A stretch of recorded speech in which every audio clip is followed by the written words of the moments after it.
Des amateurs d'objets de seconde main, on en trouve toujours dans les salles des ventes. Ici, à Chinon, beaucoup de ceux qui ont poussé la porte semblent être des habitués.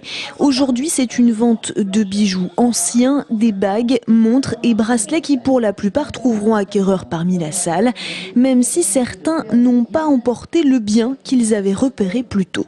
Ça fait partie du jeu et rien, on ne vient pas avec la pensée avant, vraiment on va prendre ça et rien d'autre, il faut absolument pas dans les enchères.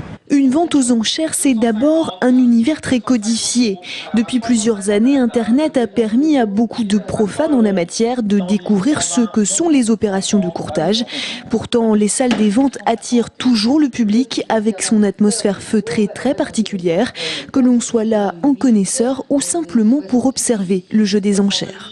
C'est judicieux, lorsqu'on rentre pour la première fois dans un hôtel des ventes, de pas forcément acheter tout de suite, mais de s'imprégner de l'ambiance, de voir un petit peu le mécanisme des enchères, voir un petit peu également comment les autres personnes dans la salle achètent, et puis se familiariser comme ça pendant peut-être une ou deux ventes, avant soi-même de franchir le pas, et puis de lever la main pour se voir adjuger un objet.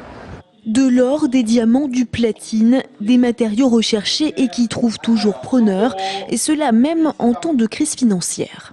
J'ai pas vraiment l'impression qu'on le ressente énormément, peut-être sur des très grosses choses, mais en tout cas, vous voyez, là on a un bon public dans la salle, et je dirais même qu'on a une salle qui marche mieux que la dernière vente au mois de octobre dernier. De bons résultats à nuancer tout de même. Ici, plusieurs professionnels du bijou sont également venus faire leur marché. Bon à savoir pour les non-initiés de la vente aux enchères.